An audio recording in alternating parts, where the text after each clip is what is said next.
Bonjour tout le monde, aujourd'hui une petite vidéo sur Bobo.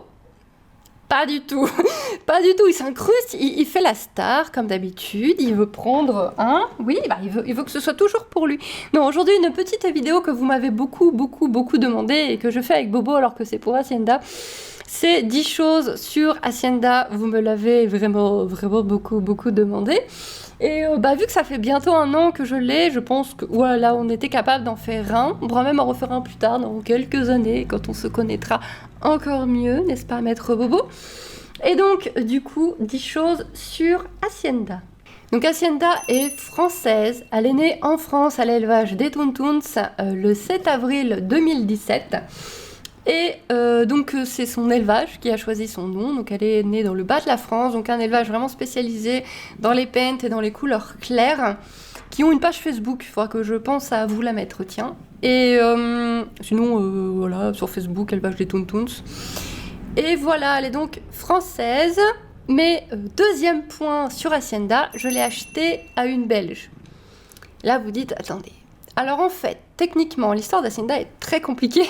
Je l'avais déjà raconté, mais en gros, on va essayer de faire en quelques lignes rapidement. Hacienda a été achetée à son élevage français par une éleveuse belge qui l'a achetée comme poulinière, mais qui n'a pas pu la récupérer tout de suite, parce que Belgique, bas de la France, ça fait un petit trajet qu'ils n'ont pas pu faire rapidement, et donc Hacienda est restée en pension pendant de nombreux mois à son élevage. Mais elle appartenait à une Belge. Et finalement, le temps de pouvoir la récupérer, cette Belge qui est elle-même éleveuse et avait elle-même des poulains, s'est rendu compte que, en vue des ventes qu'elle avait au niveau de ses poulains, elle n'avait pas la place de garder Hacienda. Ça lui faisait trop de chevaux. Tant qu'elle ne vendait pas de poulains, elle n'avait pas de place finalement pour Hacienda. Et donc elle a dû se résoudre à la vendre et rapidement pour ne pas avoir un cheval en trop comme ça dans son élevage. Et c'est là que je tombe sur l'annonce, c'est là que se passe toute une histoire rocambolesque dans laquelle j'ai fini par acheter Hacienda. Que de souvenirs, c'était il y a bientôt un an. Et du coup, en gros, Hacienda a été chez son acheteuse belge 2 ou 3 jours avant que je la reprenne moi. Donc elle a fait France-Belgique par sa première acheteuse, et puis elle a fait Belgique un petit bout, toujours par cette acheteuse qui me l'a revendue en larmes. Ça a été très dur pour elle parce que c'était une jument qu'elle voulait du coup depuis longtemps, et que qu'elle aurait vraiment voulu garder. Elle avait encore réfléchi pendant le trajet quand elle l'avait récupérée si vraiment elle me la vendait ou pas. Et finalement, elle me l'a vendue, mais avec difficulté. Pas parce qu'elle voulait pas me la vendre à moi. On est toujours en contact, on s'entend très bien. Mais parce que elle voulait la garder pour elle. Mais c'est vraiment... c'est vraiment l'économie qui a fait fonctionner la raison, plus que la raison. Et dans le sens où elle avait ses poulains sur le dos qui partaient pas encore, et s'ils mettaient trop de temps à partir. Enfin bref. Voilà, en gros, moi, ce que j'en sais, et les grandes lignes. Mais on est toujours en contact, et avec les deux, avec l'éleveuse et avec la revendeuse. Et d'ailleurs, la revendeuse a ajouté à son élevage une entreprise de transport de chevaux. Et donc, je la garde dans mes contacts, parce que si un jour, avec le boulot de mon mari étant scientifique, on retourne en France, où on doit faire un gros déplacement, et du coup, je passerai par elle pour déménager à Hacienda. Alors, comme vous l'avez vu dans une vidéo très récente qui est sur la chaîne, Hacienda a des champions du côté de son père. Elle a des pentes, c'est que des pentes et des quarters très musclés, on a du champion de reining. Du côté de son père, ça claque, sa mère,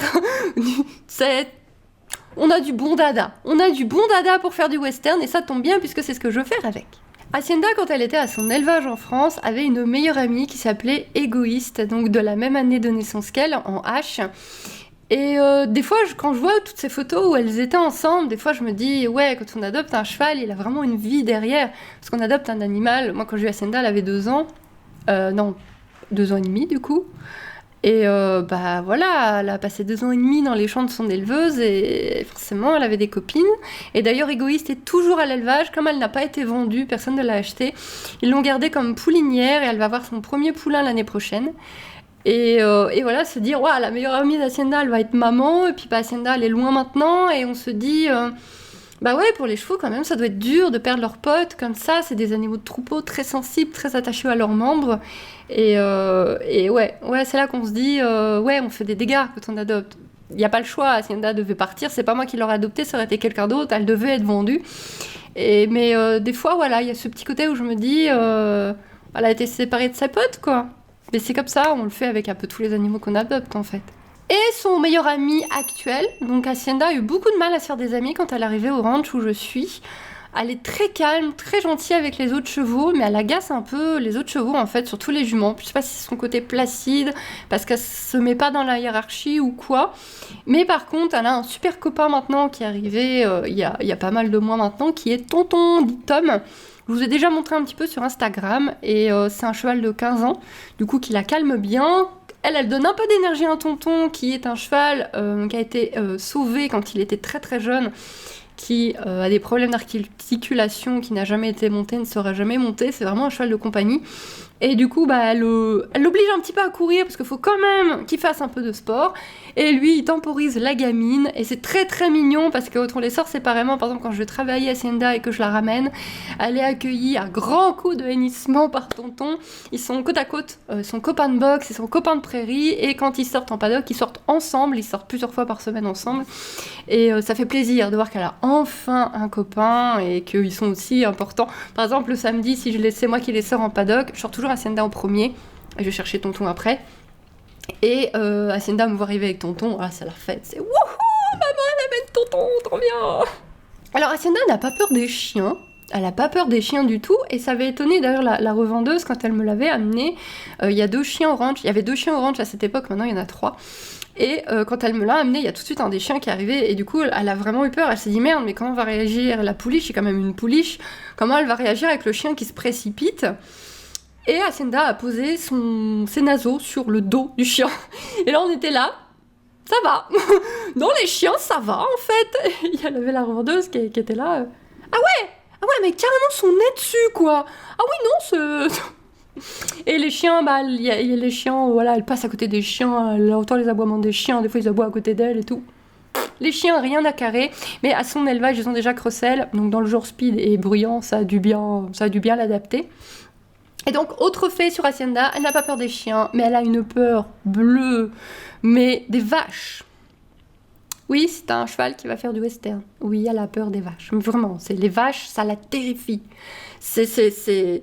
Quand on se promène, parce qu'on en a fait 2 maintenant, des promenades, alors, les voitures, les vélos maintenant ça va, les panneaux, les bandes blanches sur le sol, tout, on arrive à passer à côté de tout. Mais les vaches, ça la met dans une panique. J'ai vraiment cru qu'elle allait m'arracher le bras la dernière fois. J'ai vraiment eu du mal à la retenir, parce que ma pire phobie quand on se promène, c'est qu'elle se sauve. Et les vaches, c'est pas possible quoi. Il y avait 2 génisses qui ont trouvé Hacienda magnifique, peut-être à cause des taches de boue, je ne sais pas, et qui ont décidé de la suivre. Mais cassez-vous, foutez-nous la paix. Hacienda était en panique avec les 2 génisses qui la suivaient là. Non, cassez-vous, s'il vous plaît, je vous en supplie. Et à côté du champ, un des nombreux champs qu'il y a au ranch, le voisin a des vaches laitières, il a tout un troupeau, et quand le troupeau est dans la prairie qui longe notre allée, c'est la catastrophe. La travailler et tout dans ces conditions, c'est la catastrophe. Elle est fixée sur le troupeau de vaches. Il y a une vache qui pète, elle pète. Ah non, elle a un gros problème avec les vaches. Hein. C'est compliqué. Donc un autre point avec Hacienda que je vous ai un petit peu parlé du coup dans sa relation avec Tonton, c'est qu'Hacienda est vraiment très gentille avec les autres chevaux. Je vois bien en cours, il y a des chevaux qui n'aiment pas qu'on les approche, il y a des chevaux qui n'aiment pas les juments, il y a des chevaux qui il y a des chevaux qui ça, il y a des juments qui se chotent entre elles. Je vois quand je pense à Hacienda, à peu près toutes les attaches de pansage sont à côté de box.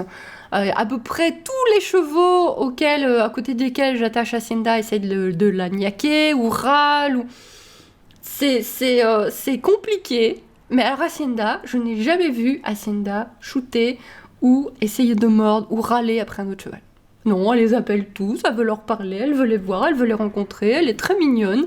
Je ne l'ai jamais vue avoir une réaction négative sur un autre cheval ou poney. C'est un petit bisounours. Et un autre point, c'est un bisounours avec les autres chevaux, mais pas avec les humains. Le grand jeu d'Hacienda, c'est de se cabrer. Elle l'a fait énormément, mais vraiment énormément. Elle était extrêmement dangereuse. Et moi, elle me le faisait plus. Et depuis que je la travaille là beaucoup, puisqu'on a vraiment commencé le débourrage, elle recommence un peu à me le faire. Mais voilà, maintenant je sais gérer. Je la renvoie sur un cercle courir. Elle doit bouger les pieds, elle doit s'en aller. Elle doit s'écarter de moi et aller courir. Elle doit bouger ses pieds. Elle le fait encore un petit peu à mon prof, il m'a dit, mais c'est pareil, c'est quand il fait un exercice qu'elle n'aime pas.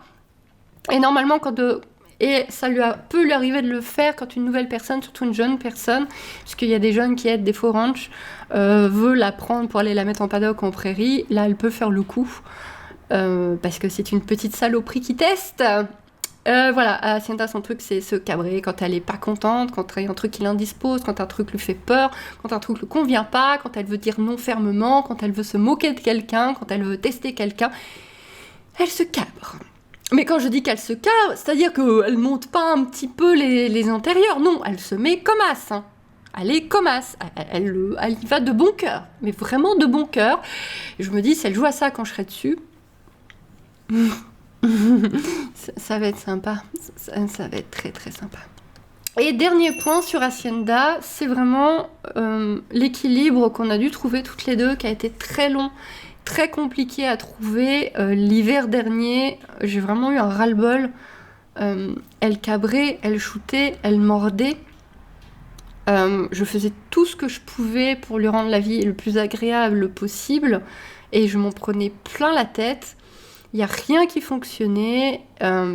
C'était très très très très très frustrant. Et à force qu'on me rabâche, qu'on me bourre le cerveau en me disant que j'étais trop gentille avec elle, j'ai fini par le comprendre et l'accepter. Et par rapport à... Enfin, voilà, j'ai toujours eu mon prof derrière moi. Et il y a aussi les formations par vidéo que je fais maintenant.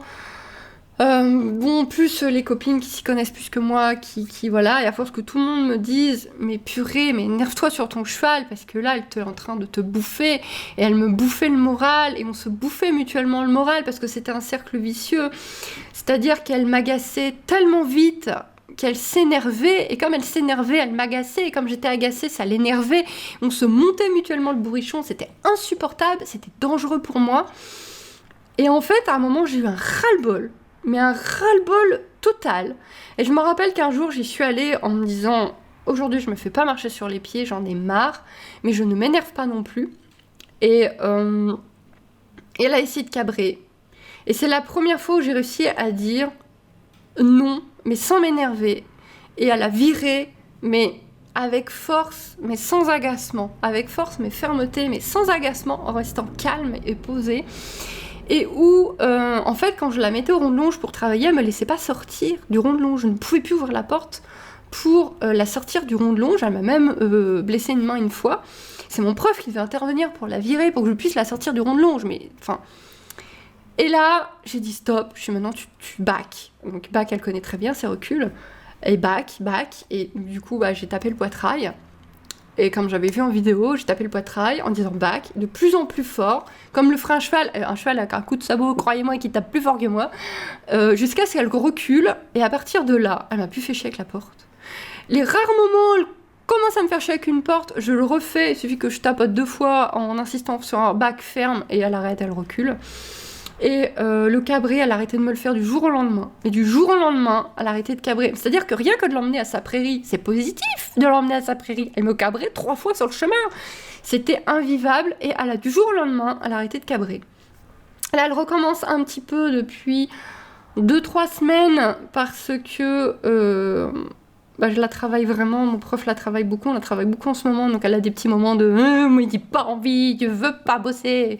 Donc là, elle cabre un peu, mais ça dure pas. Et c'est plus la même intensité qu'avant. C'est vraiment, elle me regarde, l'air de dire j'ose ou pas. Je vois sa tête qu'elle va le faire. Je la connais par cœur maintenant. Et je vois sa tête qu'elle va le faire. Et je vois sa tête qu'elle hésite parce qu'elle sait qu'elle fait une connerie. Et je vois qu'elle le fait en se disant je vais me faire engueuler. Et elle se fait engueuler doucement mais fermement. Et elle retourne sur sa ligne pour galoper parce que faut quand même que je lui montre qu'elle a fait une erreur. Donc je punis en lui faisant faire un truc qu'elle aime pas. Genre courir, ça la saoule. Et maintenant, on a vraiment une compréhension énorme, parce que je sais quand je dois être ferme, parce qu'elle se fout de ma gueule, Et je sais quand je dois être très douce, très rassurante, parce qu'elle a eu vraiment peur d'un truc, elle n'est pas en train de faire du cirque, c'est juste qu'elle a peur d'un truc. Et là, je dois la rassurer, je dois lui montrer que moi, j'ai pas peur, que tout va bien, qu'on peut continuer. Et maintenant, j'arrive vraiment à voir les différences, le j'ai pas envie, le j'ai envie, le je fais pas semblant, le je fais semblant. Et maintenant, on commence à avoir une chouette harmonie. Alors, il y a encore du travail, on n'est pas encore au bout, on a encore énormément de choses à prendre l'une et l'autre. Mais elle s'agit, elle se calme, elle devient vachement plus cool. Et on a une compréhension mutuelle qui commence à devenir vraiment super chouette. Vraiment, vraiment très, très, très, très chouette. Voilà, c'était 10 faits sur Hacienda avec Bobo. Il est là, il y a Bobo. Ah, Bobo. Et donc voilà, ça fait longtemps que vous me demandiez cette vidéo, j'espère qu'elle vous a plu, je sais pas si je vous ai appris grand chose au final. En tout cas, je vous fais des boujous, je vous dis à bientôt avec plein de vidéos sur la sauterelle et sur les autres animaux. Bye bye tout le monde, bye.